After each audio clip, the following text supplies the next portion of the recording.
Excited. Okay, hold on here.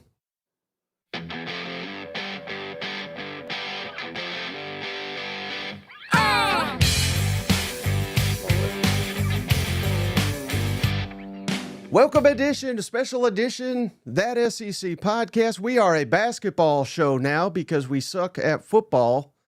And we've got a hoops expert, that's what I'm calling you, Chris Marler, of about 9 different outlets. He's going to break it down because I don't know what the hell I'm talking about when it comes to SEC basketball. Chris, how you doing? So one, I'm doing well. Two, I feel like yesterday's the first time you've watched college basketball It this is. season. How much fun was that? It was awesome. I have been missing out. There's all kinds of ranked teams. Someone told me as many as 12 SEC teams could get in the NCAA tournament, and I'm not kidding when I say we're a basketball league now. So hey, we're embracing it.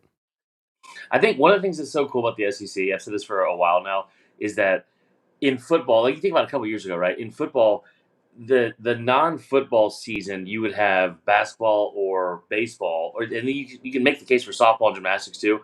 But in those other two sports, it's like some of the teams that aren't traditionally good in football, like you say Kentucky or like in baseball, it's like Mississippi State, Arkansas, like things like that.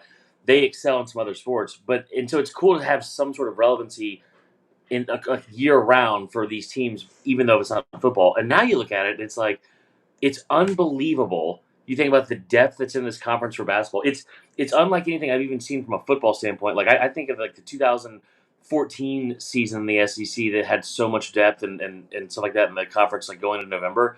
This is way more than that, like historically. Yeah. So as a ball knower, as we like to call it, you're the ball knower here. So I'm going to ask you questions. Okay. Okay, Um, just a rough estimate. How many SEC teams you think will make the NCAA tournament this season? yeah, 11 or 12. It was 13 a week ago, um, which would be a record. Obviously, I think the thing that's so surprising is that if going into SEC play, you would have had Arkansas as a bona fide team that's going to at least get to the postseason in some way, especially with Coach Cal and especially with the talent they had coming in that they took with them from Kentucky and some of the other guys. And like, I mean, there's talent on the floor for them. They're just really bad. Like they're just really bad right now. I think it's clear South Carolina, as much as I hate to say it, they are the worst team in the conference so far. They just can't hang offensively with anybody. But the thing that's so impressive is like the other two teams. I think going into the year you would have considered in the bottom would have been Mizzou and Vandy. And Vandy comes off a huge win against Tennessee, and wins like that like can not only propel you into having a good rest of your conference slate and season there, but also like that is going to be a massive thing for them come tournament time when they start looking at the teams that are going to get in. But Mizzou's a team that went 0-18 in conference play last year, and now they are playing really well. Right. So, are you prepared? You don't have to do it right this second, but are you prepared to give us your SEC basketball power rankings? Yeah, it's. I'm already so annoyed with you for what you posted about it too. It's so bad. All right. Before we get to that, though, let me ask you: who is the best? We'll get to the best team based on the power rankings, but who's the best player? Because I legitimately have no idea. Janai Broom.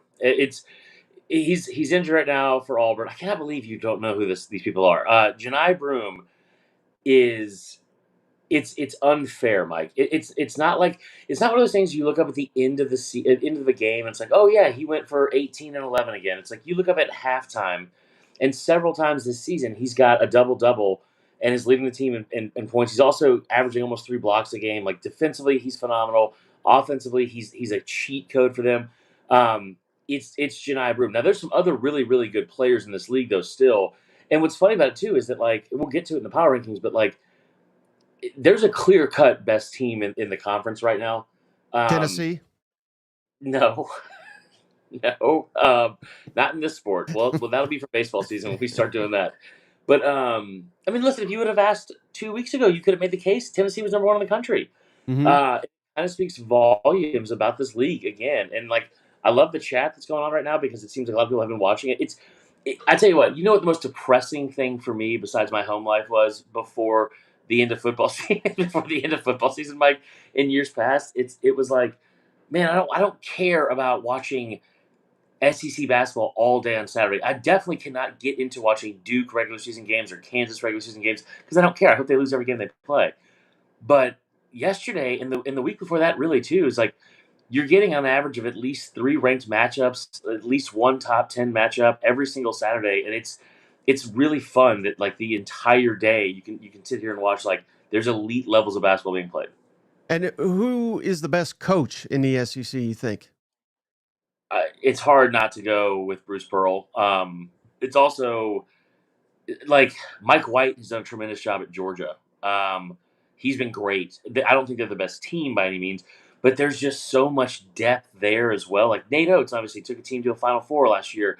Um, like Auburn with Bruce Pearl and where they currently are. Tennessee with Rick Barnes and the experience they have, even though that doesn't always translate into March. Like there's some really good teams. There's some like really really good coaches as well. But like Chris Beard is a guy over at what do you call it at Ole Miss who's really good. The guy at Mississippi State, I'm drawing a blank on his first name, but Jan's over there at Mississippi State. The He's dentist. got them as like a top 20 team. They're really good as well.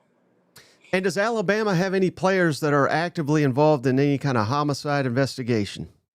What is wrong with you? Like what? I'm asking from a place of ignorance. I don't know. This is something I picked up over the years, and I know you know Alabama. They do not. They do not. Oh, Which and is yeah, what was the deal? Shout out Foster the person. What was the deal with Auburn and the fight on the plane? Did we ever get to the bottom of that? Um, I don't know. I think there was something that broke out. I think it was like 2 freshmen. That was a wild Friday like news dump because it was like towards the end of football season. They were like, "Hey, by the way, Auburn got into a tidbit of an issue on their way to Baylor, and or Right. wherever they were playing." But I don't know the ins and outs of that because I wasn't on that plane. I fly Spirit, so I don't really know.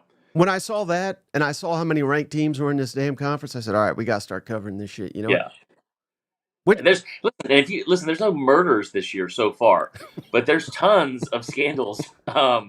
Look no further than Florida's team, which I'm not going to get into, but there's tons of fun scandals to talk about. All right, so let's get into your power rankings, and I can't debate you, but I'll just rip them as you go. Yeah, Who's the worst team right now in the SEC? You said South Carolina. South Carolina. There's 2 teams that are 0-5 to start the season. South Carolina's one of them. South Carolina was in a game yesterday, man. Like the biggest win for Carolina this season. It's probably the Clemson win they had earlier, but in the SEC, it's their 3-point loss. Their biggest win is their 3-point loss to Auburn. I kind of thought that might be a turning point for them. They ended up losing at Vandy in just dramatic fashion. Yesterday, man, they were neck and neck with Oklahoma for a while, and then you look up, it's like a 5-point deficit, and they lose by 20. And things get out of control for them early. I want to say I like what Sven Kreuzberg is saying here. Um, I want to agree with him that LSU is worse than Arkansas, but LSU somehow beat Arkansas, and I would have LSU at 14, but it would go Carolina 16, Arkansas 15, and Mike. Here's the thing too. I know you made it a point to say you don't watch SC basketball. I do now. John Calipari has never started 0-4 in conference play in the history of his coaching career. Him Hmm. starting 0-5 at a place like Arkansas, it's hard to put into words what that would be like. It would be like if Saban was 4-8 or 3-9 his first year at Alabama, or Kirby Smart went somewhere else in the conference and he was just as bad. Like it's that level of shocking. But yeah, the bottom three, it's South Carolina, and then who do you call it? South Carolina, Arkansas, LSU. Is that any worse than Kalen DeBoer losing as number one to Vanderbilt? Veterans good football team, bro. I did watch a shout out, cousin Sven. Mike, if you want to see heated SEC battle, the Egg Bowl yesterday, that was the most competitive Egg Bowl I've seen in years. What a showdown! First time they've met 271 times, I believe is the stat, and yesterday was the first time they met each as ranked teams. So Yeah, basketball, baby, I'm all about it. I'm catching up quick here. So all right, we got three down. Who's next on the docket here? Oklahoma, man. Oklahoma is not a good basketball team. They Ain't would be 13. not SEC ready. Dude, honestly, them and Texas. I was shocked that Texas beat them the other night. I would put them back to back, and I mean I don't have it in front of me, but let me make sure I put this in front of me. Like Oklahoma, I think is clearly worse than Texas, and they lost to Texas on the court. Um, but Texas is also not very good, and it makes no sense for them to be this bad at It makes no sense for them to be bad at any sport, but to be this bad at basketball, it's shocking to me. Mm. Yeah, Mm. whatever happened to their last weren't they number one and then something happened and they just What's they've weird too never is they wanted Shaka Smart. They wanted more from him. Wanted him gone. He's right. now at Marquette, and he's they're a top 10 team. Ooh. Maybe Sark can draw some plays up for him. All right, who's next on the docket? All right, I'm going over here through Ken Palm here. I think this is tough. It's probably Vandy. Mm. Um, They just and beat Vandy, Tennessee's ass by one. yeah. I mean, yeah, that cost me some money, Mike. Thanks a lot. It's probably Vandy. Like they've got some, like it's Vandy. What Vandy will always have. I think that they will have a lot more luck. I think in the portal because this is like a sport where you have a lot more people go play professional basketball like overseas, and there's a lot more opportunities professionally. But there's 2 rounds in the NBA draft, right? You can go G League, go other stuff. But like there's 2 rounds in the NBA draft. It's harder to get a career, I think, in basketball after this. Like, I don't know why you wouldn't want to go to Vanderbilt if you're a portal player and get that degree, and then set yourself up with that for life. That's just me. They also have the strength of being able to play in their home games at the most awkward, miserable place to go play. I think in the SEC Memorial, I think it is. It's just like it feels it's a hard place for people to go get points at. It's just a hard. I have the Darth Vader filter on. What I do?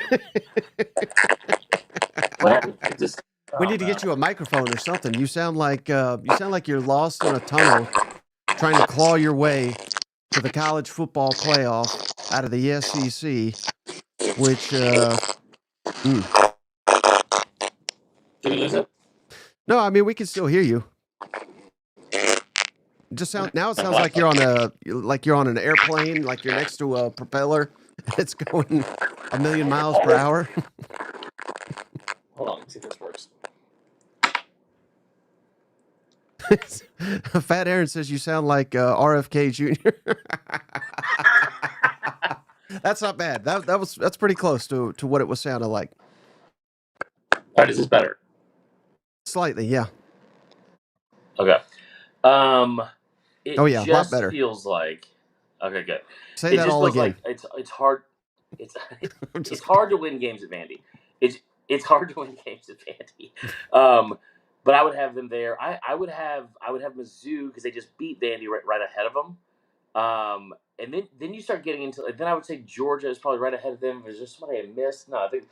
And then Georgia, I would have Georgia ahead of Mizzou. I think they're better. They're not ranked higher in Ken Palm, which that's something you're going to have to.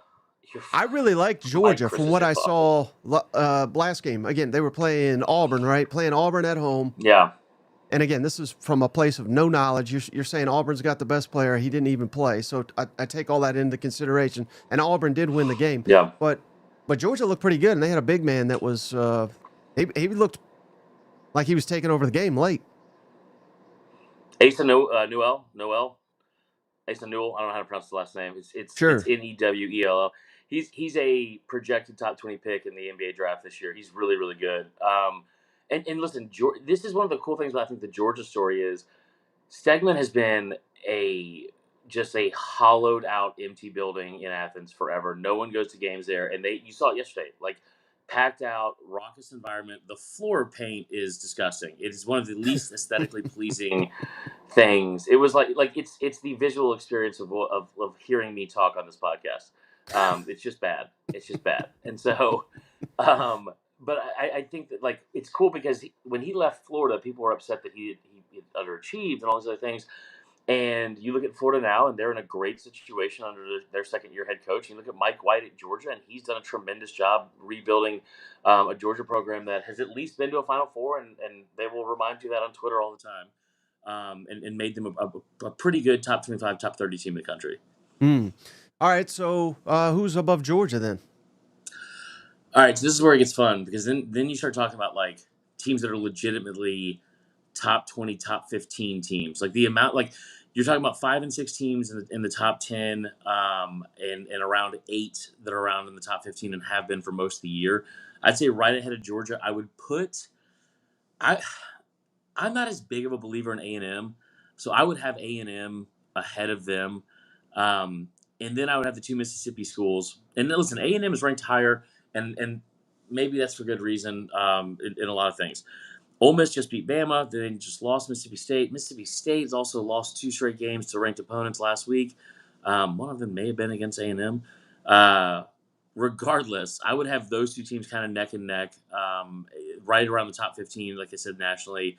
But I would have them ahead of A&M, just where I think, like from a what do you call it, long term, where their ceiling can be. I think it's higher than A&M's. Okay. Some bold takes by Chris. I like it. Hates Above A&M. I think that has more to do with their. Do they have the male cheerleaders at the basketball games, or just for football? they play defense. They actually get to they allow them to play one position or one possession a game, and it's just that those jazz hands. You get those jazz hands in your face. It's hard to see the basket.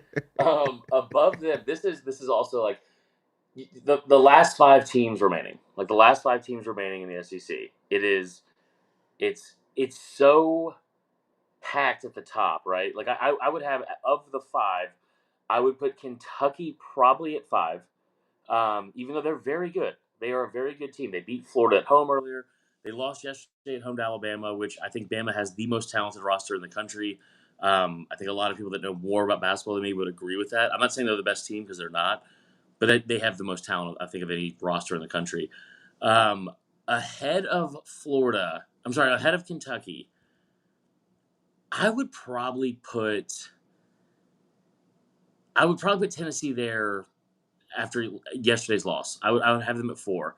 If you would have asked me to make this before the games yesterday, I probably would have had them ahead of Bama, especially after the way they bounced back against Georgia. But now you look at Tennessee, and we're 5 games into a conference schedule, and they've got a 30-point loss at Vanderbilt. I'm sorry, at Florida, and then they've got a loss at Vandy, where you were down by 16 at one point. So congrats for being able to claw back and all that kind of stuff. But at the same time, I just thought they should have won that game, not just because I bet on it.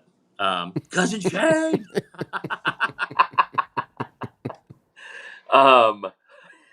Which is so good. So that's where I would have it at 4. At 3, I would have. Oh man, this is tough. I would say I'll put Florida there for now, but it's kind of a 2A 2B situation, because I think they can beat Alabama for sure. And the way that Ole Miss was able to shut down Alabama defensively on Tuesday, Alabama is the best scoring offense in the country. They're averaging they were going into yesterday. They were averaging 89 points a game. Kentucky's right there at third. But you saw Ole Miss with the clamps on them, and when they are not on, and Mark Sears is not able to get to the foul line, and they're not shots aren't falling from 3, they have a hard time trying to generate offense. And that was a home game they lost. So I would have them 2A and 2B, but I would put Florida at 3, Bama 2, and buddy, I'm telling you right now, if there was a way to put Auburn as the 1, 2, and 3 school, that's how much of a gap I think there is between them and the rest of the country.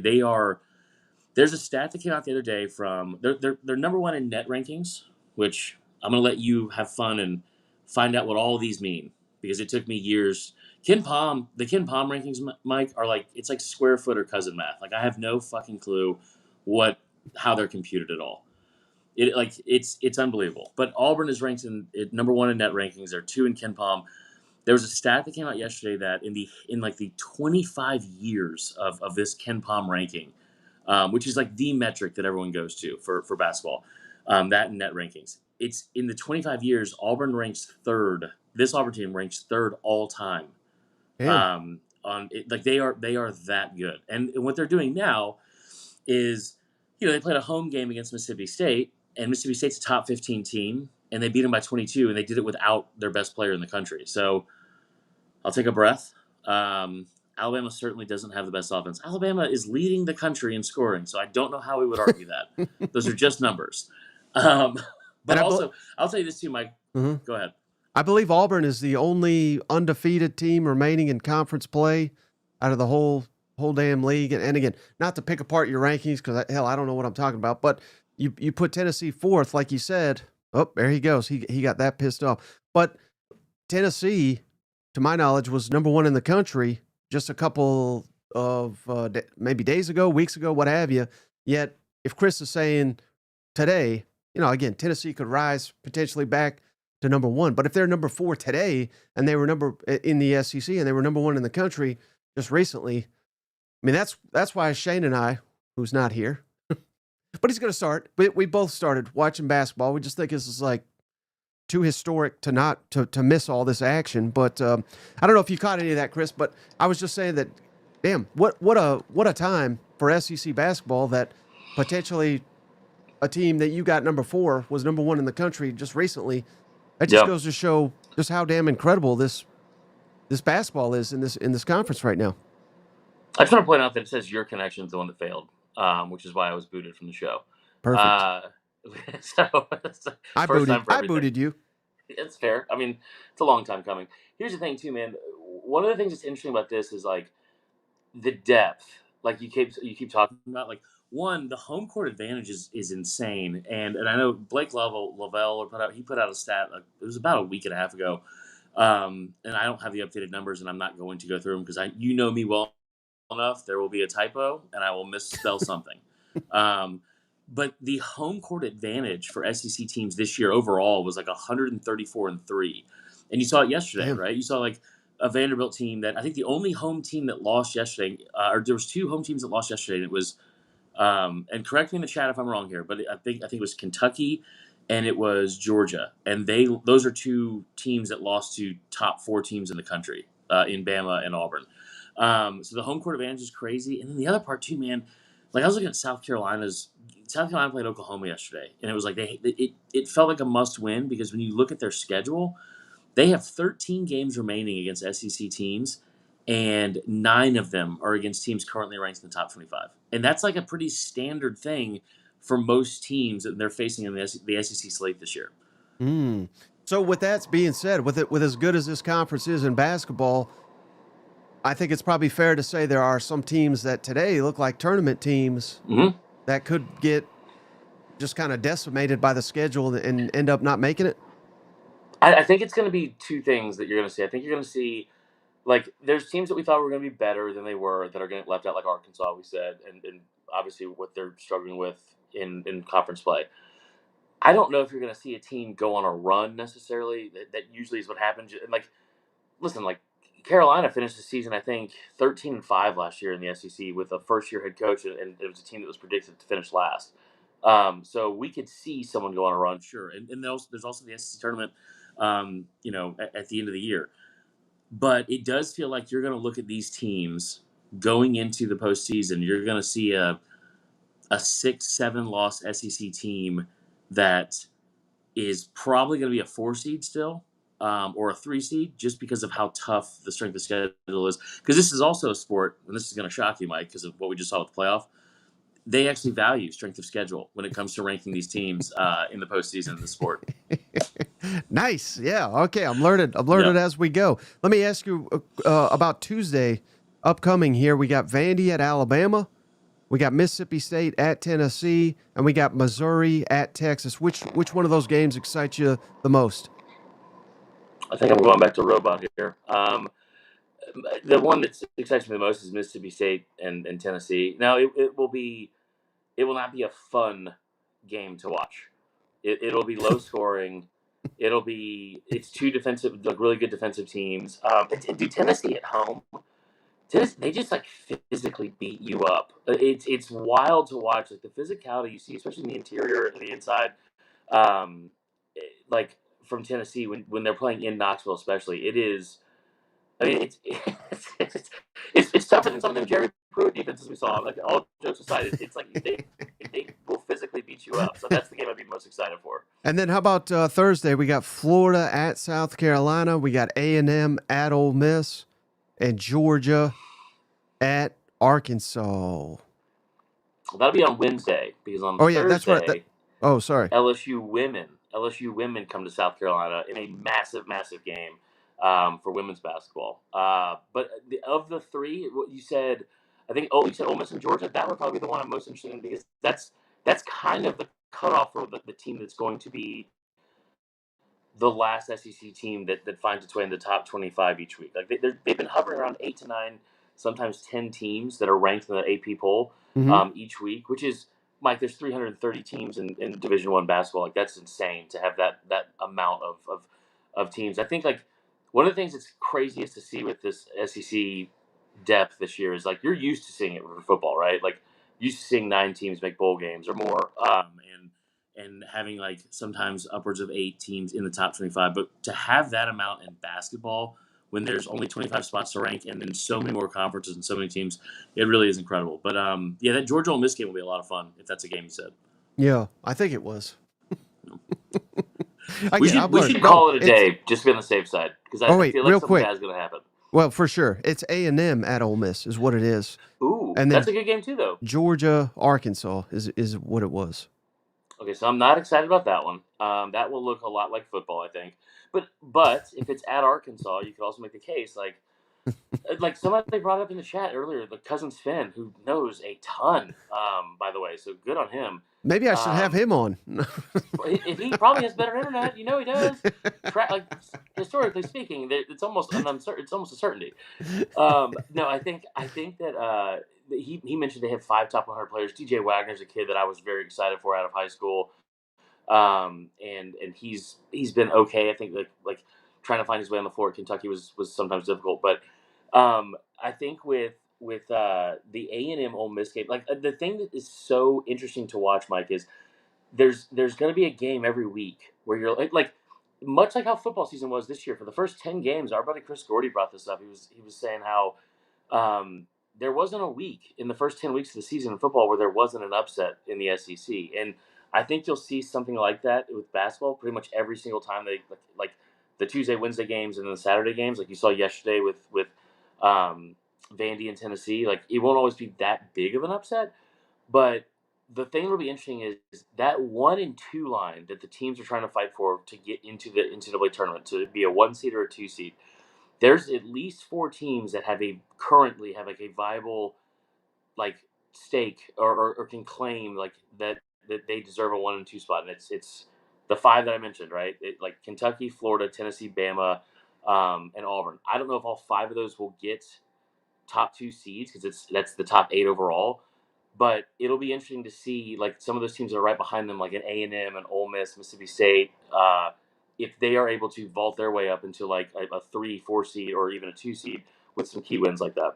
All right, buddy. Well, hey, man, I appreciate you stopping by, dropping all this knowledge. Hopefully they're all a big a shit show as this one, because I don't know about you, but I find it highly entertaining. But we only got a couple. It's funny that we're starting basketball coverage January 19th. I think it ends in early March. So we got. Well, I wanted to do it on January 6th, but you said you were busy celebrating whatever you said, quote, your Independence Day, which I thought was weird. That's true. So that's absolutely true. So shout out you. Happy Independence Day to all who celebrate. But all right, anything else, buddy? That's it, brother. I'll talk to you soon. Okay, hold on. Let me play this little. Hey, buddy, this beer's for you, Mike, and Cousin Shane. That SEC podcast loves the Pirate, and the Pirate loves that SEC podcast. Hail State.